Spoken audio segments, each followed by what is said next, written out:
very happy to have this next gentleman with us because he knows of what he speaks and finding something in the ocean. Dr. David Gallo is an oceanographer who was instrumental in the recovery of Air France 447 back in, I think, the summer of 2009. That was a flight that was going from Brazil on its way to Paris, crashed in the Atlantic. He was one of the key people who helped find it. Doctor, good to have you. That was literally like finding a needle in an ocean deep haystack back then. It could be a similar situation today, but maybe, again, with better results. But tell me what goes on here. Well, back with the Air France 447, the person that really put that together, and it was co-expedition leader, was P.H. Nargeolet, who was on that submarine supposedly out in the ocean right now. This is a bit different because we know where the last known position was pretty well. And the two choices are, one, that it gets snagged on the bottom. That would be around the shipwreck. That's a very possible thing because ships are very dangerous, jagged edges, cables, wires sticking out. Not the place you want to be with a submarine. And of all the people on the planet, P.H. Nargeolet knew that ship best. And if I wanted to go explore Titanic, he'd be the first person that I would want to bring me there. The other thing is we heard that it was an hour and 45 into the dive, and they wouldn't have gotten to the bottom. It takes about 2 hours, I believe, to get to the bottom, maybe a little more. So that would have been mid-water, and the communication stopped. So everything's pointing at some sort of catastrophic failure, and that's not good. None of that's good news. So we'll have to see what plays out. But yeah, they're looking at the seafloor with sonar, actively looking. So send out sound, it bounces back, and you can pick out things. Maybe doing some passive listening to see if anyone's banging on a hull.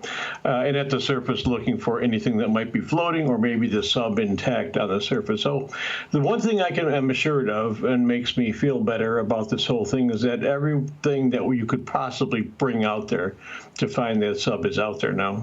Doctor, we do know that they lost contact 1 hour and 45 minutes into the vessel's dive, in other words, descent, to see the Titanic itself. They would still be presumably above, maybe way above, the Titanic wreckage. What could they get caught on if that were the case en route to that? Well, though in that case, I think it points to some sort of a catastrophic failure of the hull, which is, that would be the most catastrophic thing is there's a problem with the hull and it collapses. That would happen in mid-water. You're right. There's really nothing offhand that you could think of that would snag the submarine at that depth. There could be other reasons, but it's hard to explain why there was no communications. They may have lost power. It's just tough to explain what happened there in any other way than there was something catastrophic that happened. To your point, Doctor, about, losing power, if that were the case, it's very cold at that depth, if that is indeed the depth they're at. How long could you survive just in that, assuming you still have oxygen? That's a very good point. Usually, I think those of us in the business know that how much oxygen you have is maybe not so important as how you survive the cold. You're in a metal container for the most part, and the water outside is near freezing, and so hypothermia is a real issue at that depth. And I don't know what the answer would be. This is a very new kind of sub, 5 people, as opposed to the 3 that most of us are used to. So again, I don't know how long, and we don't know how deep it is or if they started coming up. There's so many questions, and lots of rumors, but none of the rumors heading in a good direction.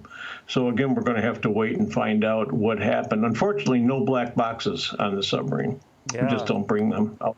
I remember in the case of Air France, Doctor, correct if I'm wrong, even though it was cited and found, thanks to your and others' efforts, it was another 2 years before we got the black box off of that plane, right? Yeah, and that's exactly right. And what's interesting is that there was a community of people that said it's impossible to find the plane and you'll never get the black boxes. If you do, there won't be any information on them. Well, we did find the plane, we did recover the black boxes, and there was plenty of information on them. So, the ocean's full of surprises. I'm hoping there's a surprise here and it's a good one, but only time will tell. I hear you, Doctor. Thank you for your expertise and what you did back then and maybe some signals that people should be looking for now. Dr. David Gallo, oceanographer.